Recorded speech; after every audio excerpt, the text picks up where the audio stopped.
ಕ್ರಿಸ್ತನಲ್ಲಿ ಪ್ರೀತಿಯುಳ್ಳ ದೇವಜನರೇ, ಯೇಸು ಕ್ರಿಸ್ತನ ಸುಮಧುರವಾದ ನಾಮದಲ್ಲಿ ನಿಮ್ಮೆಲ್ಲರನ್ನೂ ವರ್ಡ್ ಆಫ್ ಲೈಫ್ ಸಜೀವ ವಾಕ್ಯ ಕಾರ್ಯಕ್ರಮಕ್ಕೆ ಸ್ವಾಗತಿಸುತ್ತೇನೆ. God bless you. ದೇವರು ನಿಮ್ಮನ್ನು ಆಶೀರ್ವದಿಸಲಿ. ನಾವು ಕಳೆದ ವಾರ ಮಾತಾಡ್ತಾ ಇದ್ದೆವು, why we need Jesus Christ. ಕರ್ತನಾದ ಯೇಸು ಈ ಲೋಕಕ್ಕಾಗಲಿ ನಮಗಾಗಲಿ ಯಾಕೆ ಬೇಕು ಎಂಬುದಾಗಿ ನಾನು ಮಾತಾಡ್ತಾ ಇದ್ದೆ. ಮಾತಾಡುವಾಗ ಕೊಲೊಸ್ಸೆ 1:15-18 ಅದು ಲಾಸ್ಟಿಗೆ ಬಿಡಿಸ್ತಾ ಇದ್ದೆ. ಯೆಶಾಯ 9:6 ಅದ್ಭುತ ಸ್ವರೂಪನ ಆಲೋಚನೆಕರ್ತನು, ಪರಾಕ್ರಮದ ದೇವರು, ನಿತ್ಯನಾದ ತಂದೆ, ಸಮಾಧಾನದ ಪ್ರಭು. ಇವತ್ತು ನಾವು ಕೊಲೊಸ್ಸೆ 1:15-18 ಓದುವ. Why we need Jesus Christ. ಯಾಕೆ ಯೇಸು ನಮಗೆ ಬೇಕು? ಈ ಲೋಕಕ್ಕೆ ಯಾಕೆ ಯೇಸು ಬಂದದ್ದು? ಈ ಲೋಕಕ್ಕೆ ಯೇಸು ಯಾಕೆ ಬೇಕು? ಓಕೆ, ಓದ್ಬೋದಾ? 15-18. ಆತನು ಅದೃಶ್ಯನಾದ ದೇವರ ಪ್ರತಿರೂಪನು. ಆತನು ಅದೃಶ್ಯನಾದ ದೇವರ ಪ್ರತಿರೂಪವು, ಸೃಷ್ಟಿಗೆಲ್ಲ ಜ್ಯೇಷ್ಠ ಪುತ್ರನ ಸ್ಥಾನ ಹೊಂದಿದವನು ಆಗಿದ್ದಾನೆ. ಸೃಷ್ಟಿಗೆಲ್ಲ ಜ್ಯೇಷ್ಠನ ಪುತ್ರನ ಸ್ಥಾನ ಜ್ಯೇಷ್ಠ ಪುತ್ರ, ಪ್ರಥಮ ಪುತ್ರನ ಸ್ಥಾನವನ್ನು ಹೊಂದಿದವನಾಗಿದ್ದಾನೆ. ಭೂಲೋಕಗಳಲ್ಲಿರುವ ದೃಶ್ಯವಾದವುಗಳೆಲ್ಲವೂ ಸಿಂಹಾಸನಗಳಾಗಲಿ ಪ್ರಭುತ್ವಗಳಾಗಲಿ ದೊರೆತನಗಳಾಗಲಿ ಅಧಿಕಾರಗಳಾಗಲಿ ಆತನಲ್ಲಿ ಸೃಷ್ಟಿಸಲ್ಪಟ್ಟವು. ಎಲ್ಲವೂ ಕ್ರಿಸ್ತನಲ್ಲಿಯೇ ಸೃಷ್ಟಿಸಲ್ಪಟ್ಟವು. Without Christ nothing has created. ಯಾವುದು ಕೂಡ ಸೃಷ್ಟಿಸಲ್ಪಡಲಿಲ್ಲ. ಸರ್ವವು ಆತನ ಮುಖಾಂತರವಾಗಿ ಆತನಿಗೋಸ್ಕರವಾಗಿಯೂ ಸೃಷ್ಟಿಸಲ್ಪಟ್ಟಿತು.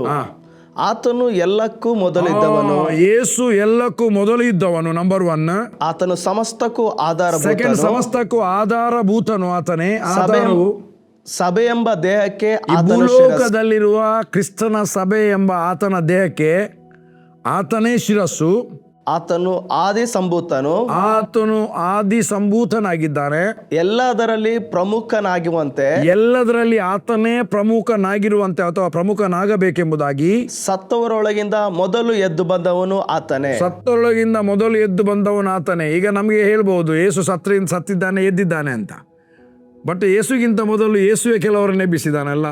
ತಬಿತಾಳೆ ಎದ್ದಿದ್ದಾಳೆ, ಮತ್ತೆ ಲಾಜರಸ್ ಎದ್ದಿದ್ದಾನೆ. ಯೇಸು ಲಾಜರಸ್ ಎಬ್ಬಿಸಿದ. ವಿಧೇಯ ಮಗನು ಸತ್ತಂತ ನಾಯಿನೂರಿನಲ್ಲಿ ಸತ್ತಿದ್ದಂಥ ಯವನಸ್ಥನ ಎಬ್ಬಿಸಿದ. ಆದರೆ ಸತ್ತವರಲ್ಲಿ ಎದ್ದು ಬಂದಿದ್ದಾರಲ್ಲ, ಅವರೆದ್ದಿದ್ದಾರಲ್ಲ. ಸತ್ತಿದ್ದಾಗ ಅದೇ ಶರೀರಕ್ಕೆ ಜೀವ ಬಂದದ್ದು. ಬಟ್ ಯೇಸು ಸತ್ತು ಎದ್ದಾಗ ಆತನು ಆ ದೇಹದಲ್ಲಿ ಎದ್ದು ಬಂದದಲ್ಲ, ಮಹಿಮಾ ಶರೀರದಲ್ಲಿ ಎದ್ದು ಬಂದದ್ದು. ಸತ್ತವರಲ್ಲಿ ಮಹಿಮಾ ಶರೀರದಲ್ಲಿ ಎದ್ದು ಬಂದವನು ಯೇಸು. ಅದರ ನಂತರ ಆದಿಕಾಂಡದಿಂದಲ್ಲಿರುವಂಥ ಭಕ್ತರು, ಆದಿಕಾಂಡದಿಂದ ಯೇಸು ಕ್ರಿಸ್ತನು ಸಾಯುವ ತನಕ ಇದ್ದಂಥ ಭಕ್ತರು, ಅವರು ಸತ್ತಿದ್ದ ಸಮಾಧಿಗಳಲ್ಲಿ ಅವರ ದೇಹ ಇತ್ತು. ಎಲ್ಲ ಮಣ್ಣಿಗೆ ಸೇರಿತ್ತು. ಆದರೆ ಕೆಲವು ದೇಹ ಒಣಗಿರ್ಬೋದು, ಮಮ್ಮಿಯೊಳಗಿಟ್ಟ ದೇಹದಾಗೆ, ಕೆಲವು ಮಣ್ಣಿನಲ್ಲಿ ಮಿಕ್ಸ್ ಆಗಿರ್ಬೋದು.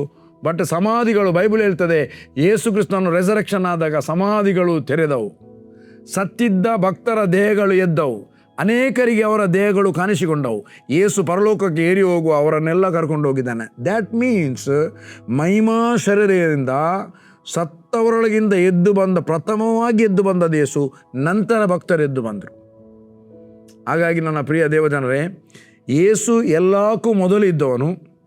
ಆತನು ಸಮಸ್ತಕ್ಕೂ ಆಧಾರ. ಆತನೇ ಸಮಸ್ತಕ್ಕೆ ಆಧಾರ. ಎಲ್ಲಕ್ಕೂ ಮೊದಲಿದ್ದ ಯೇಸು ಆಗಿರುವುದಾದರೆ ಆತನು ಇಲ್ಲದಿದ್ದರೆ ಏನೂ ಇಲ್ಲ ಅಲ್ಲ. ಆತನೊಟ್ಟಿಗೆ ನಮ್ಮನ್ನು ಎಬ್ಬಿಸಿದ್ದಾನೆ. ನಾವು ಆತನೊಟ್ಟಿಗೆ ಎದ್ದು ಬಂದಿದ್ದೇವೆ ಎಂಬುದಾಗಿ ಸತ್ಯವೇದ ಹೇಳ್ತದೆ. ಹಾಗಾಗಿ ಇನ್ನೂ ಅನೇಕ ವಚನ ಇದೆ, ಅನೇಕ ವಚನಗಳು. ನಾವು ಇಬ್ರಿಯರ ನೋಡಿ, ನಾನು ನಿಮಗೆ ಒಂದು ಸಲಹೆ ಕೊಡ್ತೇನೆ.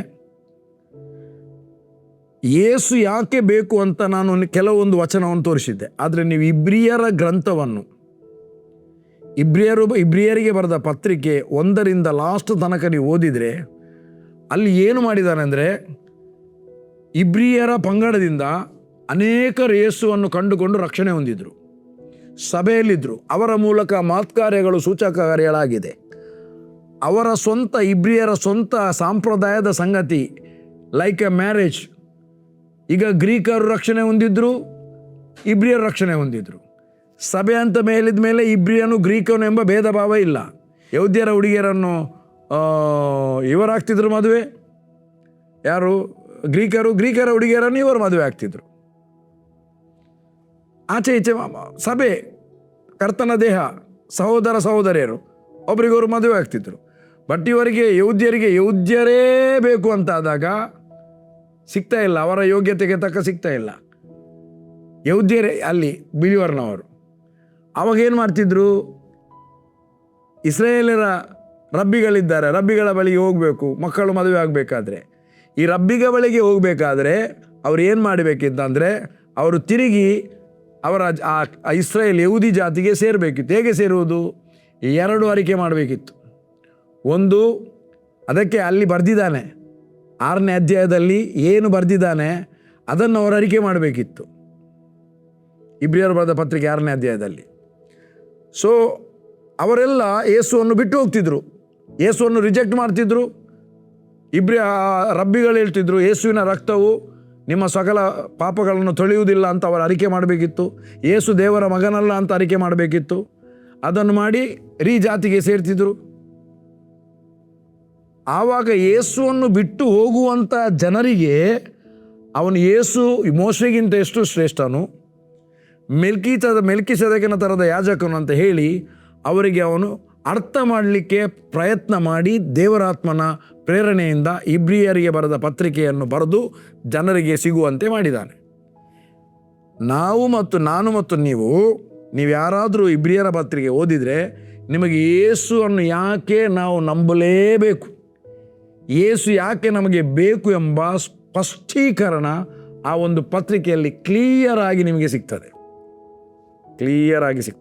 ಹಾಗಾಗಿ ನಾವು ಕೆಲವೊಂದು ವಿಚಾರವನ್ನು ಓದಿಕೊಳ್ಳೋಣ. ಓಕೆ, ಇಬ್ರಿಯರು ಬರೆದ ಪತ್ರಿಕೆ 1ನೇ ಅಧ್ಯಾಯ 3ನೇ ವಚನ 1-3 ಅಲ್ಲಿಂದಲೇ ಪ್ರಾರಂಭ ಮಾಡೋಣ. ಪುರಾತನ ಕಾಲದಲ್ಲಿ ನಮ್ಮ ಪಿತೃಗಳ ಸಂಗಡ ಪ್ರವಾದಿಗಳ ಬಾಯಿಂದ ಭಾಗವಾಗಿಯೂ ವಿಧವಿಧವಾಗಿಯೂ ಮಾತಾಡಿದ ದೇವರು ಈ ಅಂತ್ಯ ದಿನಗಳಲ್ಲಿ ನಮ್ಮ ಸಂಗಡ ಮಗನ ಮೂಲಕ ಮಾತನಾಡಿದ. ಮಗನ ಯಾರು? ಕರ್ತನಾದ ಯೇಸುವಿನ ಮೂಲಕ ಮಾತನಾಡಿದ. ಓಕೆ, ಅದಿರಲಿ, ಮುಂದಕ್ಕೆ ಓದುವ. ಈತನನ್ನು ಎಲ್ಲಕ್ಕೂ ಬಾಧ್ಯನಾಗಿ, ನಂಬರ್ 1, ಎಂಟೈರ್ ಸಂಗತಿಗಳಿಗೆ, ಭೂಲೋಕ ಮತ್ತು ಪರಲೋಕದ ಎಂಟೈರ್ ಸಂಗತಿಗಳಿಗೆ ಯೇಸುವನ್ನೇ ದೇವರು ಬಾಧ್ಯನನ್ನಾಗಿ ಮಾಡಿದ. ನಂಬರ್ 1 ಅದರಲ್ಲಿ ಬಾಧ್ಯನಾಗಿ ನೇಮಿಸಿದ ಆತನ ಮೂಲಕ ಪರಲೋಕದಿಂದ ಏನು ಬರಬೇಕಾದ್ರೆ ಪರಲೋಕಕ್ಕೆ ಮೊದಲು ಬಾಧ್ಯನಾಗಿ ನೇಮಿಸಲ್ಪಟ್ಟವನು ಕರ್ತನಾದ ಯೇಸು. ನಾನು ಲೋಕದಲ್ಲಿರುವ ಸಂಗತಿಯನ್ನು ಮಾತನಾಡ್ತಾ ಇಲ್ಲ. ನಾನು ನಂಬುವ ಯೇಸು, ನಾನು ಯಾಕೆ ನಂಬುತ್ತಾ ಇದ್ದೇನೆ, ನಾನು ನಂಬುವ ಯೇಸು ಎಂಥವನಾಗಿದ್ದಾನೆ, ಯಾಕೆ ನಂಬಬೇಕು ನಾನು ಆತನನ್ನು, ಅದನ್ನು ನಿಮಗೆ ಹೇಳ್ತಾ ಇದ್ದೇನೆ. ಕ್ರೈಸ್ತರಾದ ನಿಮಗೆ ಹೇಳ್ತಾ ಇದ್ದೇನೆ. ಯಾವಾಗ ನಮಗೆ ಕ್ರೈಸ್ತರಾದ ನಮಗೆ ಯೇಸುವನ್ನು ನಂಬುವಂಥ ನಮಗೆ ಯಾಕೆ ಯೇಸುವನ್ನು ನಂಬಬೇಕು ಅಂತ ಗೊತ್ತಾದರೆ ಮತ್ತೆ ಎಂತಾದರೂ ಯೇಸುವನ್ನು ಬಿಟ್ಟು ಹೋಗುವಂಥ ಅಪನಂಬಿಕೆಯುಳ್ಳ ಕೆಟ್ಟ ಹೃದಯ ನಮ್ಮಲ್ಲಿ ಇರುವುದೇ ಇಲ್ಲ. ಓಕೆ, ಓದಿ. ಈತನ ಮೂಲಕವೇ ಜಗತ್ತನ್ನು ಉಂಟು ಮಾಡಿದನು. ಇಡೀ ಜಗತ್ತನ್ನು ದೇವರು ಉಂಟು ಮಾಡಿದ್ದು ಯೇಸುವಿನ ಮುಖಾಂತರವೇ. ಜಗತ್ತನ್ನು ಉಂಟು ಮಾಡುವಾಗ ಯೇಸು ಇದ್ದ. ಯೇಸುವಿನ ಮುಖಾಂತರ ಯೇಸುಗಾಗಿಯೇ ಜಗತ್ತನ್ನು ಉಂಟು ಮಾಡಿದ. ಹಾಗಾದರೆ ಆ ಜಗತ್ತಿನಲ್ಲಿ ಇರಬೇಕಾದ್ರೆ ಯೇಸುವನ್ನು ಬಿಟ್ಟರೆ ಹೇಗೆ ಇರುವುದು? ಕಾಣುವ ಲೋಕ, ಕಾಣದ ಲೋಕ, ದೃಶ್ಯ ಮತ್ತು ಅದೃಶ್ಯ. ದೃಶ್ಯದಲ್ಲಿ ಕಾಣುವಂಥದ್ದು ಅದೃಶ್ಯವಾಗಿರುವಂಥದ್ದು. ಕಾಣುವ ಲೋಕ ಕಾಣ್ತದೆ, ಕಾಣದ ಲೋಕ ಕಾಣುವುದಿಲ್ಲ. ಅದಕ್ಕೆಲ್ಲದಕ್ಕೆ ಬಾಧ್ಯಸ್ಥನಾಗಿ ಮಾಡಿದ್ದು ಯೇಸುವನ್ನೇ. ಓದು. ಈತನು ದೇವರ ಪ್ರಭಾವದ ಪ್ರಕಾಶವು. ನೋಡಿ, 3ನೇದು, ಈತನೇ ದೇವರ ಪ್ರಭಾವದ ಪ್ರಕಾಶವಾಗಿದ್ದಾನೆ. ನಾವು ಯಾರು ಕೂಡ ದೇವರನ್ನು ನೋಡಲಿಲ್ಲ. ದೇವರ ರಿಫ್ಲೆಕ್ಟ್ ಯಾರು ಅಂದರೆ ಕರ್ತನಾದ ಯೇಸು. ಇವತ್ತು ಸಭೆ, ಕ್ರಿಸ್ತನನ್ನು ನಂಬುವಂಥ ಸಭೆ ಆ ಕ್ರಿಸ್ತನ ರಿಫ್ಲೆಕ್ಷನ್ ಆಗಿರಬೇಕು. ಅದಕ್ಕೆ ಕೊಲೊಸ್ಯ 2ನೇ ಅಧ್ಯಾಯ ಬರೆದಿದೆ, ಕ್ರಿಸ್ತನಲ್ಲಿಯೇ ದೇವರ ಸರ್ವ ಸಂಪೂರ್ಣತೆಯು ಅವತರಿಸಿ ವಾಸ ಮಾಡುತ್ತದೆ. ನಾವು ಆತನಲ್ಲಿ ಇದ್ದುಕೊಂಡೇ ಪರಿಪೂರ್ಣತೆಯನ್ನು ಹೊಂದಿದವರಾಗಿದ್ದೇವೆ. ಹಾಗಾದರೆ ಕ್ರಿಸ್ತ ಯೇಸುವಿನಲ್ಲಿಯೇ ದೇವರ ಪರಿಪೂರ್ಣತೆ ಅವತರಿಸಿ ವಾಸ ಮಾಡ್ತಾ ಇದೆ. ನಾವು ಯಾವಾಗ ಕ್ರಿಸ್ತನಲ್ಲಿ ಇದ್ದಿರ್ತೇವೆಯಾ, ಕ್ರಿಸ್ತನಲ್ಲಿ ಬಂದೇವೆ, ನಾವು ಕ್ರಿಸ್ತನಲ್ಲಿದ್ದೇವೆ. ಆ ಕ್ರಿಸ್ತನಲ್ಲಿ ದೇವರ ಸರ್ವ ಸಂಪೂರ್ಣತೆ ನಮ್ಮಲ್ಲಿ ಉಂಟಾಗುತ್ತದೆ. ನಮ್ಮ ಮತ್ತು ಆತನಲ್ಲಿ ಇದ್ದುಕೊಂಡೇ ನಾವು ಪರಿಪೂರ್ಣತೆಯನ್ನು ಹೊಂದಿದವರಾಗಿರ್ತೇವೆ. ಪರಿಪೂರ್ಣತೆಯನ್ನು ಹೊಂದಬೇಕಾದರೆ, ಪರಲೋಕದ ಪರಿಪೂರ್ಣತೆಯನ್ನು, ದೇವರ ಪರಿಪೂರ್ಣತೆಯನ್ನು ನಾವು ಹೊಂದಬೇಕಾದ್ರೆ ನಮಗೆ ಕ್ರಿಸ್ತನು ಬೇಕೇ ಬೇಕು. ವಿದೌಟ್ ಕ್ರೈಸ್ಟ್ ನಾವು ಪರಿಪೂರ್ಣರಲ್ಲವೇ ಅಲ್ಲ. ಓಕೆ, ಓದು, ಅದನ್ನು ಕಂಟಿನ್ಯೂ ಮಾಡು. ಈತನು ದೇವರ ಪ್ರಭಾವದ ಪ್ರಕಾಶವು, ಈತನು ದೇವರ ಪ್ರಭಾವದ ಪ್ರಕಾಶವು, ಆತನ ತತ್ವದ ಮೂರ್ತಿಯು, ತನ್ನ ಶಕ್ತಿಯ ವಾಕ್ಯದಿಂದ, ತನ್ನ ಯೇಸುವಿನ ಶಕ್ತಿಯ ವಾಕ್ಯದಿಂದ ಸಮಸ್ತಕ್ಕೆ ಆಧಾರವೂ ಆಗಿದ್ದು, ಸಮಸ್ತಕ್ಕೆ ಆಧಾರವೂ ಆಗಿದ್ದು, ಪಾಪ ಶುದ್ಧಿ ಮಾಡಿದ ಒಂದು ಮೇಲೆ, ನಿಮಿಷ, ತನ್ನ ಶಕ್ತಿಯ ವಾಕ್ಯದಿಂದ ಸಮಸ್ತಕ್ಕೆ, ತನ್ನ ವಾಕ್ಯದ ಶಕ್ತಿಯ ವಾಕ್ಯದಿಂದ ಸಮಸ್ತಕ್ಕೆ ಆಧಾರ ಯೇಸುವೇ ಆಗಿದ್ದಾನೆ. ಆತನ ವಾಕ್ಯಕ್ಕೆ ಶಕ್ತಿ ಇದೆ. ಆ ವಾಕ್ಯ ನಮ್ಮಲ್ಲಿ ಶಕ್ತಿಯಿಂದ ಹೊರಗೆ ಬರಬೇಕಾದ್ರೆ ಯೇಸು ಬೇಕು. ಯೇಸು ಇಲ್ಲದಿದ್ದರೆ ಮಾತಾಡಿದರೆ ಖಾಲಿ ಬೋಲ್ ಬಚ್ಚನ್, ಎಂಟಿ ವರ್ಡ್. ಬಟ್ ಯಾರಲ್ಲಿ ಯೇಸು ಇದ್ದಾನೆ, ಅವನ ಆ ವಾಕ್ಯವನ್ನು ಮಾತನಾಡುವಾಗ ಅದು ಪವಿತ್ರಾತ್ಮನ ಮುಖಾಂತರ ಹೊರಡ್ತದೆ, ಪವರ್ಫುಲ್ಲಾಗಿ ಕೆಲಸ ಮಾಡ್ತದೆ. So Jesus need. ಓಕೆ, ಮುಂದೆ ಓದು. ಪಾಪ ಶುದ್ಧಿ ಮಾಡಿದ ಮೇಲೆ ಉನ್ನತ ಲೋಕದೊಳಗೆ ಮಹತ್ವವುಳ್ಳ ದೇವರ ಬಲಗಡೆಯಲ್ಲಿ ಆಸನಾರೂಢನಾದನು. 6ನೇ ವಚನ ಓದು. ಇದಲ್ಲದೆ ಅಷ್ಟು ಮಾತ್ರ ಅಲ್ಲ, ಇದಲ್ಲದೆ ಆತನು ತನ್ನ ಚೊಚ್ಚಲ ಮಗನನ್ನು ಭೂಲೋಕದೊಳಗೆ ತಿರುಗಿ ಬರಮಾಡುವಾಗ, ತಂದೆಯಾದ ದೇವರು ತನ್ನ ಚೊಚ್ಚಲ ಮಗನಾದ ಯೇಸು ಕ್ರಿಸ್ತನನ್ನು ಭೂಲೋಕದೊಳಗೆ ಬರಮಾಡುವಾಗ ದೇವರ ದೂತರೆಲ್ಲರೂ ಆತನಿಗೆ ಅಡ್ಡ ಬೀಳಲಿ ಎಂದು ಹೇಳುತ್ತಾನೆ. ಅದಕ್ಕೋಸ್ಕರ ದೇವದೂತರೆಲ್ಲರೂ ಅಡ್ಡ ಬೀಳುವುದು ಆತನಿಗೆ, ಯೇಸುವಿಗೆ. ಚೊಚ್ಚಲ ಮಗನನ್ನು ಭೂಲೋಕಕ್ಕೆ ಬರಮಾಡುವಾಗ ದೇವದೂತರೆಲ್ಲರೂ ಆತನಿಗೆ ಅಡ್ಡ ಬೀಳಲಿ. ದೇವರು ಹೇಳಿದ, ಈತನು ನನ್ನ ಮಗನು, ಈತನನ್ನು ನಾನು ಮೆಚ್ಚಿದ್ದೇನೆ, ಈತನ ಮಾತನ್ನು ಕೇಳಿರಿ. ಭೂಮಿ ಆಕಾಶ ಉಂಟು ಮಾಡಿದ ದೇವರು ಹೇಳ್ತಾನೆ, ಯೇಸುವಿನ ಮಾತನ್ನು ಕೇಳು, ಬೇರೆ ಯಾರ ಮಾತನ್ನಲ್ಲ. ಫಸ್ಟ್ ಯೇಸುವಿನ ಮಾತನ್ನು ಕೇಳು, ಈತನ ಮಾತನ್ನು ಕೇಳಿರಿ. ಶಿಷ್ಯರು ಈತನ ಮಾತನ್ನು ಕೇಳಿದರು, ಯೇಸುವಿನ ಮಾತನ್ನು ಅವರು ಕೇಳಿ ನಮಗೆ ಮಾತನಾಡ್ತಾ ಇದ್ರು. ಅದು ಬರೆಯಲ್ಪಟ್ಟಿದೆ. ಓಕೆ, 6ನೇ ವಚನ ನಂತರ. ದೂತರ ವಿಷಯಗಳಲ್ಲಿ ಹೇಳುವುದೇನೆಂದರೆ, ದೇವರು ತನ್ನ ದೂತರುಗಳನ್ನು ಗಾಳಿಯನ್ನಾಗಿಯೂ ತನ್ನ ಸೇವಕರನ್ನು ಅಗ್ನಿಜ್ವಾಲೆಗಳನ್ನಾಗಿಯೂ ಮಾಡುತ್ತಾನೆ ಎಂಬುದು. ಮಗನ ವಿಷಯದಲ್ಲಿ ಆದರೂ ದೂತರನ್ನು ಗಾಳಿಯನ್ನಾಗಿ, ಸೇವಕರನ್ನು ಅಗ್ನಿಯನ್ನಾಗಿ ಮಾಡ್ತಾನೆ. ಮಗನ ವಿಷಯವಾಗಿ ಅಂದರೆ ಕರ್ತನಾದ ಯೇಸುವಿನ ವಿಷಯವಾಗಿ, ಮಗನ ವಿಷಯದಲ್ಲಿ ಆದರೂ ದೇವರೇ, ನಿನ್ನ ಸಿಂಹಾಸನವು ಯುಗಾಂತರಗಳಲ್ಲಿಯೂ ಇರುವುದು, ನ್ಯಾಯದಂಡವೇ ನಿನ್ನ ರಾಜದಂಡವಾಗಿದೆ. ದೇವರೇ, ನಿನ್ನ ಸಿಂಹಾಸನವು ಯುಗಾಂತರದಲ್ಲಿರುವುದು, ನ್ಯಾಯದಂಡವೇ ನಿನ್ನ ರಾಜದಂಡ. ಯಾರ ವಿಷಯವಾಗಿ? ಕರ್ತನಾದ ಯೇಸುವಿನ ವಿಷಯವಾಗಿ, ಆತನ ಮಗನಾದ ಯೇಸುವಿನ ವಿಷಯವಾಗಿ. ನಿನ್ನ ನ್ಯಾಯದಂಡವೇ ರಾಜದಂಡ, ದ ಕಿಂಗ್ಲಿ ಸ್ಟಫ್. ಇಂಥ ಮಹಿಮೆಯುಳ್ಳ ಯೇಸು, ಯೇಸುವಿನ ಮಹಿಮೆಯ ಬಗ್ಗೆ, ಯೇಸುವಿನ ಶಕ್ತಿಯ ಬಗ್ಗೆ, ಯೇಸುವಿನ ಕಾರ್ಯದ ಬಗ್ಗೆ, ಯೇಸು ಯಾಕೆ ಭೂಲೋಕಕ್ಕೆ ಬಂದ ಬಗ್ಗೆ ಎಲ್ಲದಕ್ಕೆ ಆನ್ಸರ್ ಇದೆ ಬೈಬಲ್ನಲ್ಲಿ. 2ನೇ ಅಧ್ಯಾಯ 10 ಮತ್ತು 12ನೇ ವಚನ ಓದಿ. ಸಮಸ್ತವು ಯಾವನಿಂದ ಉಂಟಾಯಿತೋ ಆತನು ಬಹುಮಂದಿ ಪುತ್ರರನ್ನು ಪ್ರಭಾವಕ್ಕೆ ಸೇರಿಸುವರಲ್ಲಿ ಅವರ ರಕ್ಷಣಾಕರ್ತನನ್ನು ಬಾಧೆಗಳ ಮೂಲಕ ಸಿದ್ಧಿಗೆ ತರುವುದು ಆತನಿಗೆ ಯುಕ್ತವಾಗಿತ್ತು. ಸಮಸ್ತವು ಯಾವನಿಂದಲೂ ಉಂಟಾಯಿತು. ಯಾವನಿಂದ ಉಂಟಾಯಿತು. ಸಮಸ್ತವು ಕರ್ತನಿಂದ ಉಂಟಾಯಿತು, ಯೇಸುವಿಗೋಸ್ಕರ ಉಂಟಾಯಿತು. ಓಕೆ, ಆಮೇಲೆ ಆತನು ಬಹುಮಂದಿ ಪುತ್ರರನ್ನು ಪ್ರಭಾವಕ್ಕೆ ಸೇರಿಸುವರಲ್ಲಿ, ಕರ್ತನಾದ ಯೇಸುವಿನ ಮೂಲಕ ತಂದೆಯಾದ ದೇವರು ಅನೇಕ ಮಕ್ಕಳುಂಟಾಗುವಂತೆ ಮಾಡಿ ಆ ಮಕ್ಕಳನ್ನು ಪ್ರಭಾವಕ್ಕೆ ಸೇರಿಸುವುದರಲ್ಲಿ, ರಕ್ಷಣಾಕರ್ತನನ್ನು ಬಾಧೆಗಳ ಮೂಲಕ ಸಿದ್ಧಿಗೆ ತರುವುದು ಆತನಿಗೆ ಯುಕ್ತ. ಅದಕ್ಕೋಸ್ಕರನೇ ಅನೇಕ ಜನರನ್ನು ಪುತ್ರರನ್ನಾಗಿ ಮಾಡುವುದಕ್ಕೋಸ್ಕರ ರಕ್ಷಣಾಕರ್ತನಾಗಿರುವ ಯೇಸುವನ್ನು ಬಾಧೆಗಳಿಗೆ ಒಪ್ಪಿಸಿಕೊಟ್ಟನು. ಆತನ ಮೂಲಕ ಅನೇಕ ಜನರು, ಒಬ್ಬನೇ ಒಬ್ಬ ಮಗನಾದ ಯೇಸುವನ್ನು ದೇವರು ಲೋಕಕ್ಕೆ ಕೊಟ್ಟ. ಅನೇಕ ಮಕ್ಕಳನ್ನು ಲೋಕದಿಂದ ಹಿಂದಕ್ಕೆ ಪಡೆದುಕೊಂಡ. ಅನೇಕ ಜನರನ್ನು ತನ್ನ ಮಕ್ಕಳನ್ನಾಗಿ ಹಿಂದಕ್ಕೆ ಪಡೆಯುವುದಕ್ಕೋಸ್ಕರ ನಮ್ಮ ರಕ್ಷಣಕರ್ತನಾಗಿರುವ ಒಬ್ಬನೇ ಒಬ್ಬ ಆತನ ಮಗನನ್ನು ಮರಣಕ್ಕೆ ಒಪ್ಪಿಸಿಕೊಟ್ಟ. 14 ಮತ್ತು 15, 2ನೇ ಅಧ್ಯಾಯ 14 ಮತ್ತು 15. ಇದಲ್ಲದೆ ಮಕ್ಕಳು ರಕ್ತ ಮಾಂಸಧಾರಿಗಳಾದದ್ದರಿಂದ ಆತನು ಅವರಂತೆಯೇ ಆದನು. ತನ್ನ ಮರಣದಿಂದಲೇ ಮರಣಾಧಿಕಾರಿಯನ್ನು ಅಂದರೆ ಸೈತಾನನನ್ನು ಅಡಗಿಸಿ ಬಿಡುವುದಕ್ಕೂ ಮರಣ ಭಯದ ದೆಸೆಯಿಂದ ತಮ್ಮ ಜೀವಮಾನದಲ್ಲೆಲ್ಲ ಹೋಗ್ತೇನೆ ನಾನು. ತನ್ನ ಮರಣದಿಂದಲೇ ಅಧಿಕಾರಿಯನ್ನೆಂದರೆ ಸೈತಾನನನ್ನು ಅಡಗಿಸಿ ಬಿಡುವುದಕ್ಕೂ ಮರಣದ ಭಯದ ದೆಸೆಯಿಂದ ತಮ್ಮ ಜೀವಮಾನವೆಲ್ಲ ದಾಸತ್ವದೊಳಗಿದ್ದವರನ್ನು ಬಿಡಿಸುವುದಕ್ಕೂ ಅವರಂತೆ ಮಾಂಸಧಾರಿಯಾಗಿದ್ದನು. ತಂದೆಯಾದ ದೇವರ ಮಕ್ಕಳಾದ ಇಲ್ಲಿ ಭೂಲೋಕದಲ್ಲಿರುವ ನಾವು ರಕ್ತ ಮಾಂಸಧಾರಿಗಳು. ದೇವರಲ್ಲಿ ರಕ್ತ ಮಾಂಸ ಇಲ್ಲ. ರೆಸರೆಕ್ಟೆಡ್ ಬಾಡಿ ಥರ ಆ ಬಾಡಿ, ಆತ್ಮ ಸ್ವರೂಪಿಯಾದ ಬಾಡಿ. ಯೇಸು ಇಲ್ಲಿ ಯಜ್ಞಾರ್ಪಿತನಾಗಬೇಕಾದ್ರೆ ಆತನಿಗೆ ಒಂದು ದೇಹ ಬೇಕಿತ್ತು. ಯಜ್ಞ ನೈವೇದ್ಯಗಳು ನಿನಗೆ ಇಷ್ಟವಾಗಿಲ್ಲ, ನನಗೊಂದು ದೇಹವನ್ನು ನೀನು ಸಿದ್ಧ ಮಾಡಿಕೊಟ್ಟು, ಈಗೋ ಕರ್ತನೆ ನಿನ್ನ ಚಿತ್ತವನ್ನು ನೆರವೇರಿಸೋದಕ್ಕೆ ನಾನು ಬಂದಿದ್ದೇನೆ ಎಂಬುದಾಗಿ ಯೇಸು ಹೇಳಿದ. ಕರ್ತನಾದ ಯೇಸುವಿಗೆ ಒಂದು ದೇಹ ಸಿದ್ಧವಾಯಿತು. ಆ ದೇಹ ಶಿಲುಬೆಗೆ ಜಡಿಯಲ್ಪಟ್ಟಿತು, ರಕ್ತವು ಸುರಿಯಿತು, ಎಲ್ಲವೂ ಸುರಿಯಿತು, ಯಜ್ಞಾರ್ಪಿತನಾದ. ಫಿನಿಶ್. ಯಾಕೆ? ಮಕ್ಕಳು ರಕ್ತ ಮಾಂಸಧಾರಿಯಾಗಿದ್ದರಿಂದ ಮರಣದ ಭಯದ ದೆಸೆ ಇದ್ದ ನಮ್ಮನ್ನು ಮತ್ತು ಸೈತಾನನನ್ನು ಅಡಗಿಸಿ ಬಿಡುವುದಕ್ಕೂ, ಸೈತಾನನ ಕಾರ್ಯಗಳನ್ನು ಕಥಾರ್ಜಿಯ ಮಾಡುವುದಕ್ಕೂ, ಲಯ ಮಾಡುವುದಕ್ಕೂ, ನಮ್ಮನ್ನು ಸೈತಾನನ ಬಂಧನದಿಂದ ಬಿಡಿಸುವುದಕ್ಕೂ ಯೇಸು ಬಂದಿದ್ದಾನೆ. ಹಾಗಾದರೆ ಯೇಸುವನ್ನು ನಂಬಿದರೆ ಮಾತ್ರ ಸೈತಾನನಿಂದ ಬಿಡುಗಡೆ. ಇದರಿಂದ ಅದನ್ನು ಆಲ್ರೆಡಿ ಮಾಡಿ ಮುಗಿಸಿದ್ದಾನೆ.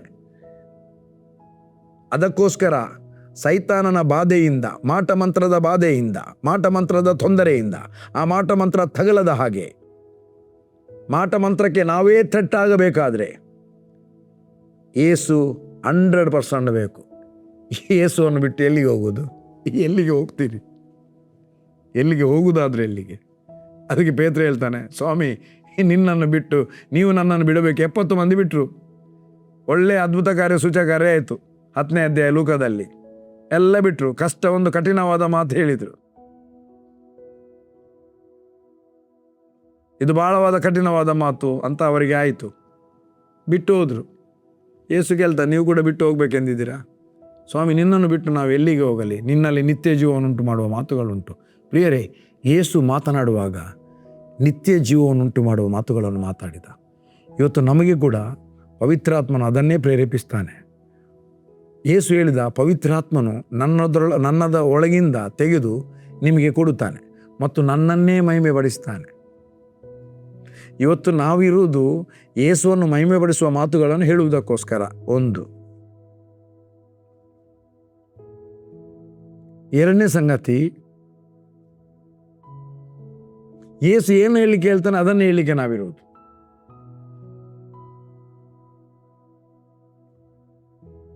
ಮೂರನೇದು, ನಿತ್ಯ ಜೀವವನ್ನು ಉಂಟು ಮಾಡುವ ಮಾತುಗಳನ್ನೇ ನಾವು ಮಾತಾಡಬೇಕು, ಬೇರೆ ಮಾತುಗಳನ್ನಲ್ಲ. ನಿತ್ಯ ಜೀವ ಉಂಟು ಮಾಡುವ ಮಾತುಗಳನ್ನು, ನಿತ್ಯ ಜೀವ ಹೊಂದಿದವರಿಗೆ ರ್ಯಾಪ್ಚರ್ ಆಗುವ ಮಾತುಗಳನ್ನು. ಸಭೆ ರ್ಯಾಪ್ಚರ್ ಆಗ್ತದೆ, ರ್ಯಾಪ್ಚರ್ ಆಗುವ ಮಾತುಗಳನ್ನೇ ಹೇಳಲಿಕ್ಕಿರೋದು. ಸಭೆಯಲ್ಲಿ ರಕ್ಷಣೆ ಹೊಂದಿದವರಿಗೆ ರ್ಯಾಪ್ಚರ್ ಆಗುವ ಮಾತುಗಳು, ಹೆದರಿಸುವ ಮಾತು, ನಡುಗಿಸುವ ಮಾತು, ಬಿಟ್ಟು ಹೋಗ್ತಾರಂತ ಹೆದರಿ, ಬಿಟ್ಟು ಹೋದರೆ ಹೀಗೆ ಆಗ್ತದೆ ಹಾಗೆ ಆಗ್ತದೆ ಅಂತ ಹೆದರಿಸುವ ಮಾತುಗಳು, ಭಯಪಡಿಸುವ ಮಾತುಗಳು. ಒಂದು ಸಭೆಯನ್ನು ಬಿಟ್ಟು ಹೋದರೆ ಇನ್ನೊಂದು ಸಭೆಗೆ ಹೋಗ್ಬೋದು. ಅವನಿಗೆ ಅಲ್ಲಿ ಸರಿ ಆಗದಿದ್ದರೆ ಹೋಗ್ತಾನೆ. ಹೋಗ್ಬೇಕಂತ ನಾನು ಹೇಳುವುದಿಲ್ಲ. ತಾರತಮ್ಯ ಯಾಕೆ ಬಂತು, ವ್ಯತ್ಯಾಸ ಯಾಕೆ ಬಂತು, ಬಿಟ್ಟು ಹೋಗುವವನು ಆಲೋಚನೆ ಮಾಡಬೇಕು.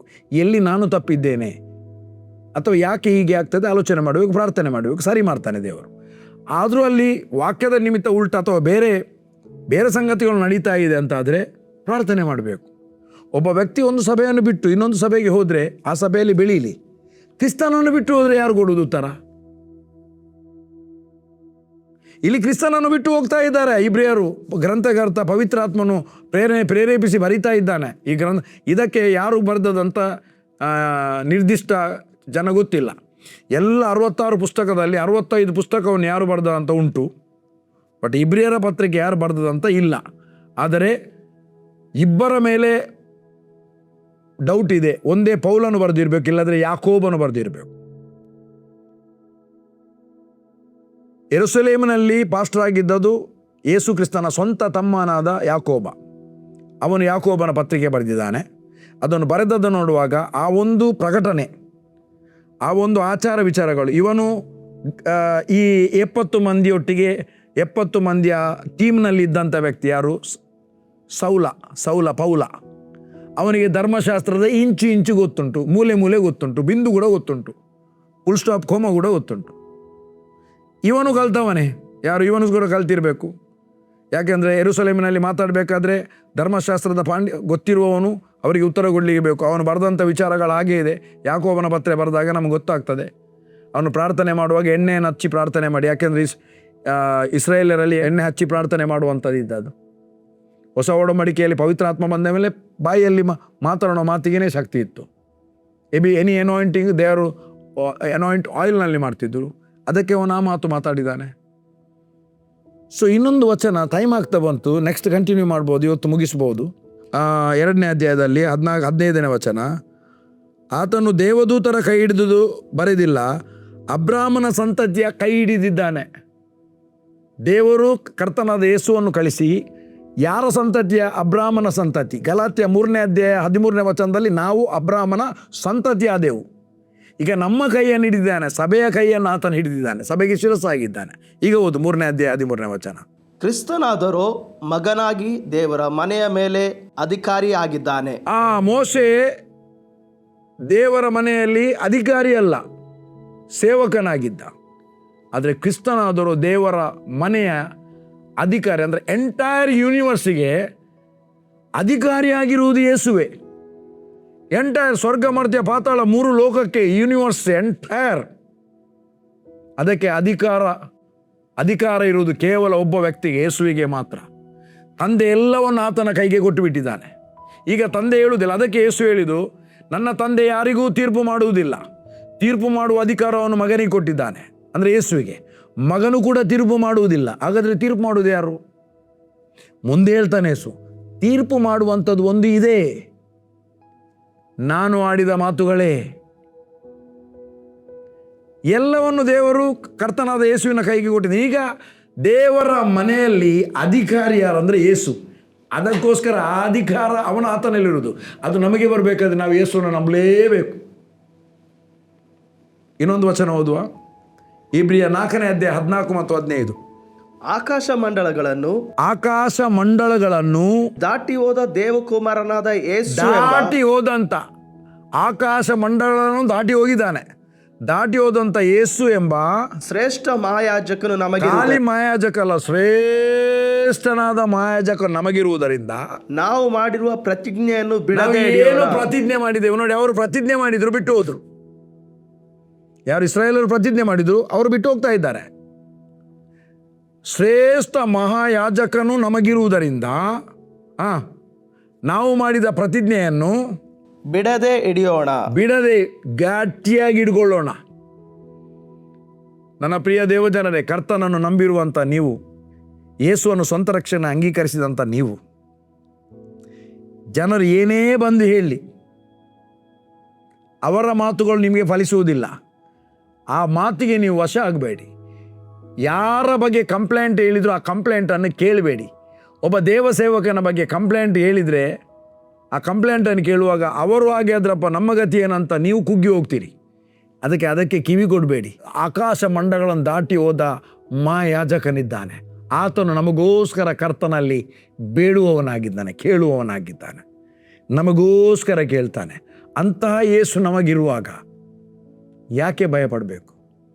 ಅದಕ್ಕೆ ಯೇಸು ಬೇಕು. ಯೇಸುವನ್ನು ನಂಬಿದವನಿಗೆ ಆ ಶ್ರೇಷ್ಠನಾದ ಮಹಾಯಾಜಕನು ತಂದೆಯ ಬಳಿಯಲ್ಲಿ ಇದ್ದಾನೆ, ಶ್ರೇಷ್ಠವಾದ ಮಹಾಯಾಜಕ. ಇನ್ನೊಂದು ವಚನ ಓದುವ, ಅದು ಆಯ್ತು. ಅಲ್ಲಿಗೆ ಬಿಗಿಯಾಗಿ ಹಿಡಿಯೋಣ. 15ನೇ ವಚನ ಏನು ಹೇಳ್ತದೆ?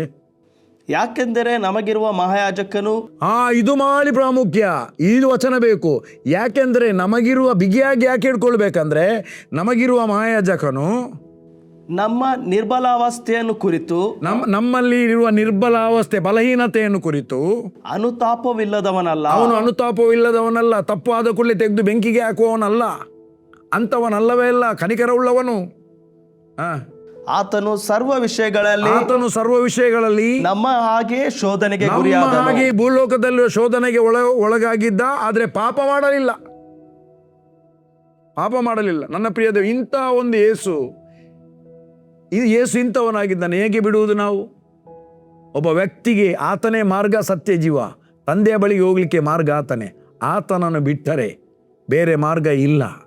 ಅದಕ್ಕಾಗಿ ಪ್ರಿಯರೇ, ಯೇಸು ಯಾಕೆ ಬೇಕು? ಇವತ್ತು ನಾನು ನಿಲ್ಲಿಸ್ತೇನೆ, ನೆಕ್ಸ್ಟ್ ವೀಕ್ ಕಂಟಿನ್ಯೂ ಮಾಡ್ತೇನೆ. ಇದು ಒಳ್ಳೆಯ ವಿಷಯ. ಯಾಕೆಂದರೆ ಯೇಸು ನಮಗೆ ಯಾಕೆ ಬೇಕು ಎಂಬುದಾಗಿ ನಾವು ತಿಳ್ಕೊಳ್ಳುವಂಥದ್ದು ಬಹಳ ಪ್ರಾಮುಖ್ಯ. ಆಗ ಯಾರಾದರೂ ಬಂದು ಕೇಳಿದರೆ ನಿಮ್ಮ ಹತ್ರ ಉತ್ತರ ಇದೆ.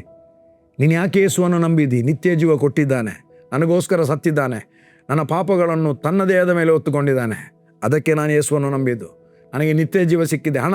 ಹಣ ಆತನ ನಂಬಿದವನಿಗೆ ಪ್ರತಿಯೊಬ್ಬರಿಗೆ ಸಿಗ್ತದೆ. ನಾವು ಹಣ ತೆಗೆದುಕೊಳ್ಳುವವರಲ್ಲ, ಕೊಡುವವರಾಗಿರ್ತೇವೆ. ದೇವರು ನಮ್ಮನ್ನು ಕೊಡುವವರಾಗಿ ಮಾಡ್ತಾನೆ. ನಿಮಗೆ ಅವರು ಹಣ ಕೊಟ್ಟಿದ್ದಾರಾ? ನಮ್ಮನ್ನು ಕೊಡುವವರನ್ನಾಗಿ ಮಾಡಿದ್ದಾನೆ, ಕೊಡುವವರನ್ನಾಗಿ ಮಾಡ್ತಾನೆ.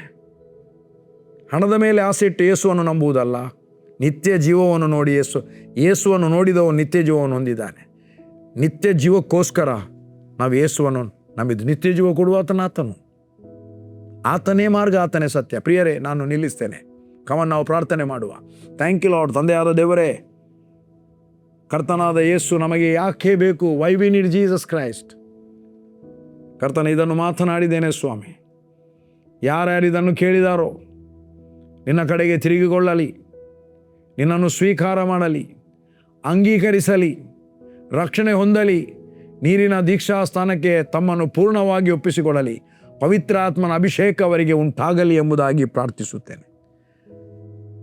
ರಕ್ಷಣೆ ಹೊಂದಿದಂಥ ಜನರಾದರೂ ಸ್ವಾಮಿ, ಇದನ್ನು ಕೇಳಿ ತಕ್ಕ ಉತ್ತರ ಕೊಡುವವರಾಗಿ ನಡೆಸಲ್ಪಡಲಿ ಎಂಬುದಾಗಿ ಪ್ರಾರ್ಥಿಸುತ್ತೇನೆ.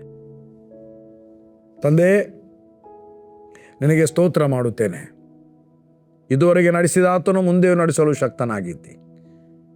ಈ ಒಂದು ವಾಕ್ಯವನ್ನು ಅನೇಕರಿಗೆ ಅದು ರೀಚ್ ಆಗಲಿ, ಅನೇಕರು ನೋಡಲಿ ಸ್ವಾಮಿ. ಎಲ್ಲವೂ ನಿನ್ನ ಕರಗಳಿಗೆ ಒಪ್ಪಿಸಿಕೊಡುತ್ತೇನೆ, ಯೇಸುವಿನ ನಾಮದಲ್ಲಿ ತಂದೆಯೇ, amen. God bless you. You are blessed. Bye.